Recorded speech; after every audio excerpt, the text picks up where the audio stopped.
Once again at the Shout Out Podcast, I'm Danny B. I've got Dan Wood here as well. We've got a really, really cool guest on today. She needs no introduction. It is Miss Eliza May. Eliza, thank you so much for coming on the show. Thank you for having me. It's an honour. An honour? Whoa! We haven't had an honour. We've not had an honour. No one's actually told us it's an honour to be in our company. Well, it's an honour now. Thank you. You've set the bar pretty high for the next guest. I like that. There we go. Yeah. Love your orange top, by the way, bringing a lot of a nice burst of colour to the shout out. Is that because you saw the logo and it's kind of the... I'm going to say yes. We're not going to know. No one's going to know. Great. I guess, first question, how have things been? I've seen loads of announcements on your Instagram. So what's going on with yourself? Oh, it's been good. I feel like over the last year, we had so many incredible festivals last year and opportunities. I wanted to try and keep the ball rolling. But this year I also wanted to release some new music as well. So we've pulled back a little bit on festivals, but we're playing some really cool ones like Front Row Festival, Diva Festival, and we're also playing at Loop Fest as well. So they're all kind of spread out, which is quite nice. And it gives us time to tailor the set list, which is fun. And then we're also going to be releasing like 3 new songs, hopefully, around similar-ish times. So we're getting 3 new songs this year. 3 new songs. You guys are the first people I've told. Exclusives! Exclusive, ladies and gentlemen. Because I would really, really love the new song. Because we didn't get a song in 2023, did we? Wow, no. Well, in 2023, I did release an EP. But it got pulled down from Spotify because of terrible bot playlists adding my music to their playlist without my consent. And Spotify said nope. So you can only hear that EP on like SoundCloud, Bandcamp. It's really exclusive now. Wow. That makes it quite cool. Yeah, it's indie now. Yeah. I really want to talk about the whole festival thing because you're crushing it at the moment. Oh, thank you. Diva Fest. You've got Fratelli's on the lineup. You've got the Happy Mondays on the lineup. You must be so excited. That's big. I am buzzing. Honestly, when they came back to me, I was like at one of my other music teaching jobs. And I saw the email. I was like, no, surely not. I felt so lucky. And I think anytime a festival does come in, it's the same reaction from me because like I believe in what I do. And I feel like you guys are probably the same. You believe in the music that you're making. But to have that recognition from like an actual festival and people that are directly in the scene, I feel like that's such a compliment and an honor to kind of play those massive festivals and get the opportunity. They believe in you, especially when you know the amount of people that apply for festivals. Like it's a very select few that get to be on the bill. Yeah, for sure. I think we were applying for years and years. Like last year I mentioned I've been applying to Truck Festival for 4 years before they gave us even like a hint of the fact we might play the festival. So I feel like it's a lot of grind to get to like any of the big festivals. So yeah, it feels like a big achievement when you get anything. Oh, nice. Great. Truck Festival in 2024. Oh, what was that like? The dream. Yeah. Honestly, it was just before my birthday as well. So I was like, this is incredible. I think everyone there was so nice as well. And festival. Oh, I love it. Have you been as like a punter before? Or no, it was like my first experience, but I think of every festival I've been to and played at, that was my favorite in terms of vibe, like that atmosphere, the music playing, like stunning. I totally agree. I've been to loads of different festivals just as a punter. I've never actually played at one, but you will. Truck, yeah. But Truck, just the vibes there are just immaculate, and like everyone is just so loving and friendly there, and I could just totally see you up there on the stage. Unfortunately, I didn't go the year that you were playing. It's okay, it's fine. They're in spirit. I left a part of my soul there in 2022, I think. Yeah. Oh, bless you. It's been holding on for a good 2 years then. Oh no, I love Truck so much. You've done Why Not as well, I think. When was that? Yeah, that was 2022. That was our first like big festival. We've done like little small things here and there, but that was the first one we were like, whoa, this is big. There was that must have been a pretty pivotal moment for you guys, right? Yeah, I think it really put us on the kind of festival circuit scene as an indie band. And I think, I don't know about you guys, but being based in Birmingham, I feel like a lot of the time we can be overlooked from like you got like so many London bands that end up on these lineups. To be like a little Birmingham band, I was like, yes, we're getting through. Is that a thing that you've observed? I mean, I don't know anything about it, but it's dominated by London bands, really. Isn't it? Well, not even just London bands. I feel like London and Manchester, because the scenes there are thriving. Yeah. Like when we've been at festivals, we've met so many people from both of those areas. And I've not really met as many like Birmingham kind of Midlands-based bands. Like the only other band that I always seem to see who we're actually good friends with is 88 Miles. Like we see them all the time. It's your first shout out. There we go. Yes. Nice one.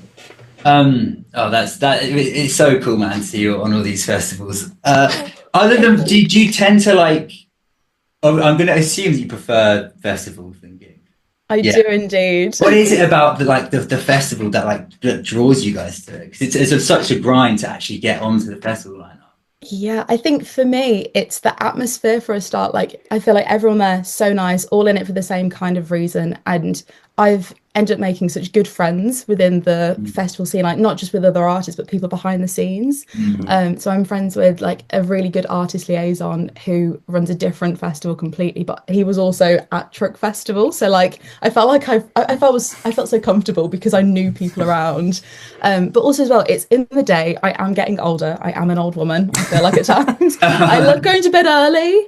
So for me, like having a day festival performance slot, that's So would you say no to headlining Reading because it would be at 10 o'clock? No, that's an exception. If they ask, I'd be like, yeah.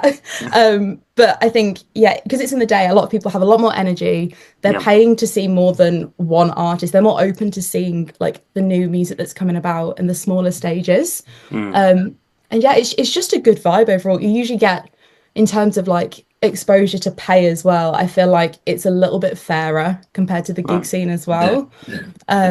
Depends on the festival, but I think it doesn't feel like as much hard work to like put in behind the scenes to promote a festival compared to like a gig with just 3 bands on it.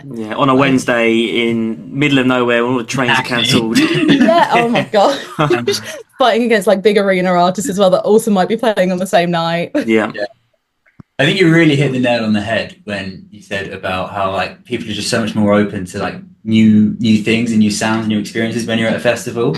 And like when you go to these like when you're a young band and you're gigging and these people like kind of know what they want, and if you don't quite match that, you just feel a little bit out of place. In a festival or somewhere where you're just like people are there to just like hear new things and experience new things, and I think that's kind of missing from the indie scene. I completely agree, and I think as well you can be yourself so much more at festivals. Like my outfits are a little bit quirky half the time, you guys know. So like me walking around a festival, it feels natural to wear a quirky outfit, whereas if you go to a gig, everyone's like dressed kind of chill and cool, and I'm like, here's my quirky outfit for the day. Oh, that's wicked. Exciting stuff, man. So let's move on from festivals a little bit, because one thing I did learn about you, so I didn't know, you busk, right? I do indeed. Busk, that's so your first like busk. No, you're not obviously just a busker, but you're a first person to busk. I've always been I love buskers. If I'm walking up the high street and there's a busker, I will stand there and listen to like at least 2 songs. And I just thank you for being that person, honestly. I love it, especially like if it's a really busy high street and everyone is literally just like bustling around. Like I go to Kingston High Street, like there's always like great buskers there. So like you must have some crazy stories about busking, right? Yeah, I mean, I started busking when I was about 17, and I'm 27 now, so I've like been busking for 10 years. 10-year anniversary. Woo! Yeah, I didn't even realise it was a 10-year anniversary until you said that. But yeah, I started in Birmingham on Birmingham New Street, and I used to bring like a friend with me, and when I first started I didn't even have an amp, and I think I made like £5 the first time I ever busked because I didn't have an amp and no one could with hear inflation me. that must be a decent amount. At least 10 now. But I think as soon as I got like a little amp, people started like actually being able to hear me and like taking notice a bit, and that was when I started to build a following.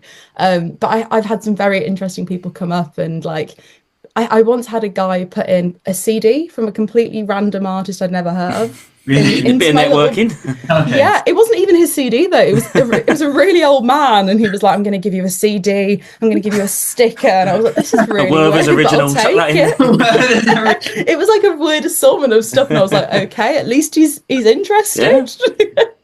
But yeah, there've been some great moments, and like I think I've met a lot of friends in the busking scene. Like when I was in uni, I used to come back to Birmingham because I went to Falmouth Uni in Cornwall. Cool. I used to come all the way back from Falmouth to Birmingham, and me and like 3 other friends of mine who are all musicians would just take it in turns, like busking and like hopping onto the mic. And we'd spend like 4 hours there just like singing and performing. It was like so good. originals or a bit of everything, I suppose. Bit of both. I think we ended up having like 2 kind of setups, so 2 amps, 2 mics, and we do a lot of like covers and adding harmonies and stuff, testing out originals. And I think it's the perfect place to test originals because no one knows like what you're playing anyway. So if they like it, it's a genuine reaction. Yeah. Yeah. Yeah. We've never done it. I've never been brave enough to busk. I think I feel a bit like, I don't know. I feel like it takes a real brave person to just get up in front of, like, not up on a stage where people are there to listen to music, but people. You'd be very vulnerable in a way. You have to be like, kind of put yourself out there, don't you? Like, Yeah, I think it helped me to become a more confident like performer though, because in terms of like nerves, I was nervous for at least a month of like my first month of busking. But then when I was performing at open mics and stuff, I was like, oh, it's not that bad because like I've had people not even listening to me on the street, so it's all good. you mentioned the confidence on stage. I was actually going to ask you about that because when we played, I mentioned it, we played alongside you at Dead Wax. Like the main thing for me was like how engaging you were on stage. I think I said it to Beeling on like one of the early episodes. You were very engaging. From what I saw, you were very confident and had like a really good show. Did that just come from years of busking and things like that? Yeah, I think it's years of being on stage and also kind of testing out different kind of stage presence, behind the scene practices. So I remember when I first started performing, I didn't even like move on the stage. I was like, I'm just going to sing my songs and get through it and see if it works. And then I started to like move a little bit. And now I feel like everyone that has seen me perform knows I do like a bit of a stomp on the spot. And I feel like as long as you're moving in some kind of way and it's natural to you, it comes across as like you own the stage a bit more. So yeah, sometimes I go on stage though and I'm still absolutely nervous, like especially for festivals. Like the bigger the crowd, the scarier it is, but also like intimate shows as well, where people's eyes are on you. It's terrifying. I think an intimate show would probably be more scary than a big crowd. I think in a big crowd, in my mind, I'm not a singer though, so I'd have to look. But if there was a big kind of mass, you don't have to look at anyone. But in a small little venue, with maybe people are sitting down and stuff, they're looking right at you. That must be a lot. Don't. Last year at Truck, originally when I got on the stage, half the people were already sat down because of the changeover time being so long. So I was like, come on, everyone. Like, that was terrifying. But then, like, it's the same feeling when, like, I played a little venue. It's now sadly closed. It was called Paradiddles. It was in Worcester. And it was literally the tiniest room. You could probably fit, like, no more than 30 people in it. And they'd be, like, this close to you, like, really, really close. And I'd be like, hi, I'm going to play my next song. And I'd have to make sure it was really good because the eyes are just always on you. Yeah. I want to touch on something that you said, because this is something I've been thinking about. I've mentioned it on a few podcasts, but like people say it about musicians, it always frustrates musicians. And me and Dan have fallen into the same trap here because you see someone play like you do on stage and you think, oh, I wish I was that talented. And it's like, you are obviously insanely talented, but like the work that goes into being able to do that, the hours, the years of getting up on stage and doing it to refine your craft is just something that doesn't get talked about enough at all. Do you think? Like, I completely agree. But also, first of all, when I was watching you guys on stage, I was like, God, they're so good. Like, that was our first gig. I was terrified. I'd never done a stage before. I couldn't tell at all. Like, I thought you guys had been like practicing, like working. And again, like, you don't know how much like time, effort, any rehearsals, like all of the stuff that we as artists and musicians put in behind the scenes to make that 30 to 45-minute show happen. I think it's kind of like secretive to the audience. I don't know if they want to know it or not, but... And even as musicians, like, we fall for it. We will see someone who's great and be like, oh, mate, they're wicked, innit? Oh, they've just got it, haven't they? And it's like, obviously as well, but like the work, it's the months leading up to it where you're refining the set list, and then it's the years before that where you're writing the songs, and it's the decade before that where you're actually starting to learn your instrument and learning to sing that is just like people just don't even think about it and I think that's the point, I suppose, when you're up there playing like such a good gig, like you don't want people to think about all that. You want people to just lose themselves in the moment of it, which is something that you do so well. Oh, thank you. No, I completely agree. But I think this is something that not many people know about me unless they're like literally around me all the time. The reason I'm so good at kind of like melodies and harmonies is because every single day, no matter what song is playing, I'm harmonizing to songs on the radio. So that's why like my melodies and harmonies come so quickly. I love that one you put on the Instagram recently. That was a 3-part melody. That was really good. Thank you. I used to do them all the time in lockdown, but then like obviously we came out of lockdown. I had slightly less time to just kind of sit and record because they take anywhere between 2 to 4 hours to make. Blimey. So they're a lot of fun, but they are like a proper commitment. Oh, that was good. I like that. Yeah, can we talk a little bit about your new song? Because I just love it. Oh my god, the melody, chorus, I just the way it just flows so naturally out of it's an incredible song. What's it about? What's the inspiration for it? Just tell me everything. Okay, so I actually wrote this song in 2020 during the lockdowns.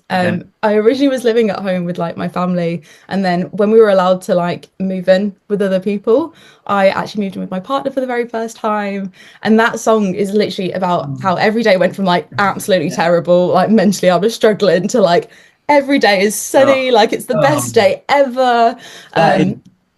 Yeah, it's so nice. Do you know what I was? I'll tell you a little story about. I've had a bit of a stressful day today. I was working from home, and I knew I had the podcast, I had stuff to do, and I was a bit stressed. And I was like, all right, I'm going to listen. I'm just going to remind myself of Eliza May's records, and I put that one on, and then I don't know. I think all of a sudden the sun came out.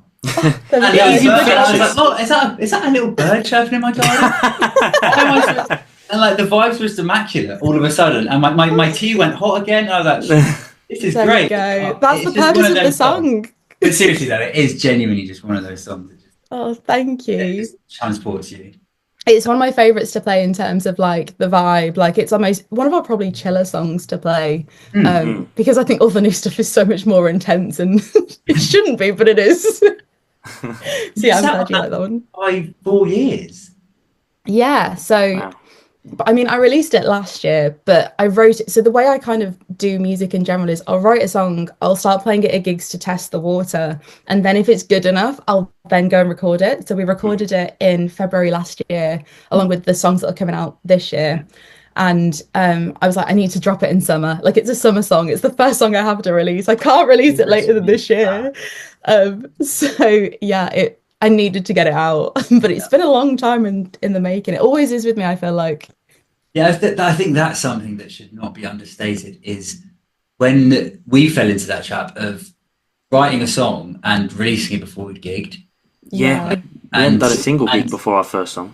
Yeah. But that's not a bad thing always. I think so, but like when you play a song in front of people, something about the whole process of learning it in front, and then you take back, and then you get a whole like debrief in your mind about what could be done better, and not rushing to record. I think it's really good. Yeah, but don't be as slow as me, because I do take like so long. Like most of it though is due to like the pandemic, and then like my first EP I recorded it whilst I was at uni, so I had the luxury of time on my hands. Whereas now I'm like, no, I need to keep that consistency. Now I'm getting a bit of momentum with it, so it's finding that middle ground between keeping that momentum and then kind of like giving space in between recordings. It's so difficult. What are the I had a question, because if I remember correctly, you played a Paramore cover at Dead Wax. I did, yeah. What? Because it's more indie stuff, right? The stuff that you're playing as a band. So, what are the musical influences for you? Like, is your music a little bit heavier, or is it a mix of everything? It's such a mix, but to be quite honest, I am very like indie pop central. Like if you listen to what I'm like listening to, other than like my press play playlist, which is like a collection of everything I'm loving from like upcoming artists and stuff, it's all kind of like indie pop, like anything that feels summery to me. So like I listen to mostly kind of summery, like happy kind of vibing songs. I'm very rarely like sat there being emo in my feels. But yeah, like I love a lot of artists. There's nothing wrong with that, I know, it's fine. But like a lot of artists that I'm inspired by, like Paramore, as you know. I love a bit of Olivia Dean, like her vocal melodies and the way her like songs are structured so interesting. I love Fickle Friends, I love the Wombats, I love a bit of Frank Turner. Like, he has heavily inspired my music since maybe like 2017 ish. So I kind of pick and choose, like, from a little bit of everything. I'm inspired by so much stuff. I think it's hard to kind of narrow down like the main inspiration sometimes. I think that really helps with kind of helping your music sound original. Like, you listen to all of your back catalogue and there's nothing that, like, you hate it when you hear an indie band and like, yeah, they're good, but they sound exactly like this, or they sound exactly like this artist. But when you listen to your music, you can tell there's so many like different influences from different like guitar parts from this band, vocals from this person, and then it all kind of comes together, and that is what Eliza May is to me, I guess. Like, it kind of you manage to blending different styles is like how you kind of create your own sound. Yeah, and I think for me in particular, like, I don't really like to kind of put myself in a box. I think as artists and bands we have to, because that's how the industry is. But for me, like, I'd say this is why in my like bio I'm like alternative indie pop. It's all kind of three genres like bent into one for me. Yeah, that's normally a question I ask and I forgot to, but like, yeah, I guess you kind of just answered it. But I wouldn't know how to really define your genre. Like, it's not really, it's really hard to box it in. But I think that's so important these days. I think obviously you said that, yeah, but if you have a specific genre, it's kind of easier to market yourself and easier to do this. Then you've already boxed yourself in. Whereas I think having lots of different ideas of, someone might think it's a bit more indie, someone might think it's a bit more like soul and R&B, and that kind of helps reach out to so many more people. Definitely. And I think as well, like, that was another thing, like, playing truck really opened my eyes to, like, the people in the crowd weren't all the same kind of people. Like, people that came up to me were like older people, younger people that were kind of like in the middle of that, who had completely different music tastes to what I thought they'd have, and they were all kind of like, yeah, I really enjoyed that set. And I was like, first of all, thank you, but also like, it's just amazing to see the reach that like having that kind of genre bending sound can really, I don't know, connect with people. Like, people who loved your set, there'll be probably people there who loved your set, and the music that they listen to you wouldn't have ever heard before, might not even like their music taste, but they still liked your music, because that's the point of going to festivals as well, as people are open to new things. Literally, I think as well, it's that connection, like, through the power of song. I feel like it's so powerful the way that like music is. If you can connect to someone that has a completely different music taste to what you think as well, like, your music will probably go a lot farther than someone that's like, I just listen to indie pop, that is all I'm going to listen to. We're like that. Well, my biggest struggle being an indie, I don't normally listen to indie music, which is like you're saying, like reaching out to people whose genre is different. My genre is like deathcore or rap. Way. So then, like, if I find an indie artist that I like, it's like yourself, when I was listening to you and I literally remember the set, it's like, well, I can tell I like this person or this band because I don't like this genre of music normally, so I must like the artist, which is, I think it's easier to find bands you like if you like go to a truck festival but you're a jazz musician or whatever, you can probably find some actual artists that you really like. Yeah, for sure. Like, I was passing the This Feeling tent quite a bit, and I was like just loving the vibes in there because it was so different every time I passed. Like, the genres were incredible to listen to, and I remember being like, God, I wish I could stay for a bit longer, like, and just listen to everything. Were you there for the whole weekend? No, so I'd love to have been, but I think for me it's easier as an artist if you perform to just go for the day, because otherwise, like, especially as a girl, you've got to do your makeup, you've got to do your hair. Like, if I'm camping in a tent, I'm not going to look good the next day. Yeah. Did you not get to see the Oxford Symphony Orchestra? No, I saw all of the like videos online. I was like, why couldn't that have been the day that I was actually performing? It's always a Sunday morning, isn't it? I think. Yeah. That's a great crack. I can't remember what day we were on, but I think it was a different day. Yeah. I have a question about the, you mentioned it, your press play playlist. Yeah.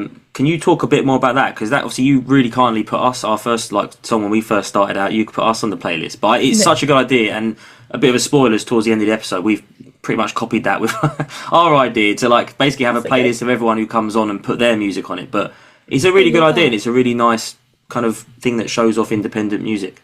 Oh, thank you. I think so. When I started it, it was again in the lockdowns. I had a lot of time, it seems. But I think we all did. Yeah. But I wanted to start off by putting together a collection of songs that I just really liked. And naturally, in my kind of summary indie pop playlist, I do listen to like a lot of indie upcoming artists. Like I am that person that goes through Release Radar. I am that person that goes through Discover Weekly, like on Spotify. And I wanted a place where I could really highlight the music that was coming up from the scene around me and a little bit further beyond. So I think it was 2 years ago now, I made it like a proper playlist where people will submit their music to me as independent, upcoming, unsigned artists. And I wanted to specifically focus on the unsigned scene because everyone else above that, they're probably getting a little bit more support realistically. And so people send me their music. I only open submissions for 5 days just because I know that I'm really busy. And if I get more than 5 days worth of submissions, I may have a breakdown. But after 5 days, close off the submissions, listen to literally every single song. I've got like a spreadsheet of everything that's ever been sent. And then I pick my favorite 20 to 30, pop it in the playlist, and then pray that people like it and will actually take the time to listen. We've got loads of stuff from it. Like you know, on Spotify for artists, you can kind of see like what playlist got you the most. It done really well for us, so thank you. Obviously, like it done really well for us. No, it's okay. I love, honestly, your music. I really love it, and I think seeing you guys live and then hearing the recorded version of like one of your tracks, I was like, yes, this has to go on the playlist. Like it was just so good. Thank you. It's a pleasure. No, it's a great idea. It's a really cool thing. And do you think that, like, you say that you are the kind of person who does go on the Discover and wants to hear new music? Do you think that kind of feeds into your writing style as well?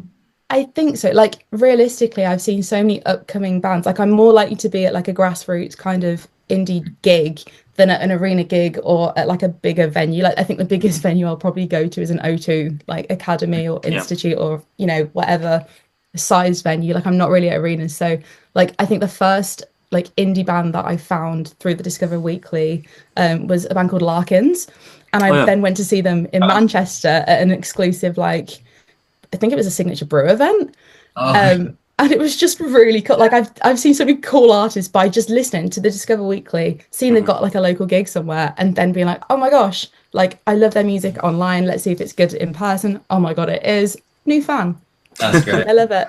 I think that's a great segue into the shout out playlist. So I haven't told you, I forgot to tell you about this before you came on, but we get everyone who comes on to add one of their songs onto the playlist, but then also add another song on from anyone. So like any other independent artist you like, or it doesn't have to be independent, they could be the biggest artist in the world, but yeah, choose one of your songs to go onto the playlist and then just anyone else you want to give a shout out to, and we put it on there. And hopefully it does the same thing that your playlist has done for us. Oh, I mean, send it my way. I will share it after this as well, so I can help spread the word. I'd have to say, if I was to choose a song of mine, it would have to be "Got My Love," the one we were talking about earlier. I think in terms of production, like the vibe I'm going for, that's like the closest to my like raw sound live at the minute. And then I have to give a shout out to my lovely friend Izzy Grace. They recently released a song called Kitchen Music, and it's all about like the relationship that they have with their dad. And their dad actually like went through an illness, and they're doing much better now. But that whole song takes you on that journey, and it's just so gorgeous. It has strings. It has so many strings. That's lovely. Oh, we've got to send that to Alex. He'll like that. I need to. Izzy Grace. Oh, I've got it. There we go. Kitchen Music. Izzy Grace, Kitchen Music. I can't wait to give it a listen. I hope you guys enjoy it. I honestly, when I heard it, like I'm good friends with Izzy. I've seen them perform it a million times. But then hearing the recorded version and knowing the meaning behind it as well, I was like, oh my God, this is so touching. Oh, that's brilliant. Thank you for adding those songs to the playlist. Really, pleasure. We've been really excited to have you on, haven't we, Dan? We've been talking about it for a while. Really excited for this. We knew this was going to be a great podcast, and it was. Any more shout outs you want to get out before we close it off? Oh, I don't even know. I could name us so many independent artists, honestly. I feel like it's probably better to... I was more thinking of your stuff you've got coming up. Any gigs coming up? Anyone else? I can do it all. I feel like in terms of independent artists, we've got the Eliza May's press play. I update it every single month. So that's like a rotating kind of playlist of incredible artists. In terms of my stuff, you can catch me at Diva Fest on the 10th of August, Leap Fest on the 3rd of May, and also Oxford. I'm in Oxford for Front Row Festival on the 28th of June. And my next song hopefully should be coming out around like June time. So that's again exclusive. And if you want to find me, if you want to find me, it's at Eliza May Official. Thank you so much for coming on, Eliza. We're so Thank you for having me. and then maybe we'll have you on again in a few months to tell us about all the festivals went. Yeah. Oh, please do. I'd love it. Wicked. I love chatting to you guys. Right. Thank you so much, Eliza. And thank you for watching this episode of the Shout Out Podcast with very, very special guest, Eliza May. You know what to do. You hit the like button, you hit the subscribe button. Oh, by the way, that's Dan. Take it easy, guys. Thanks. And good night.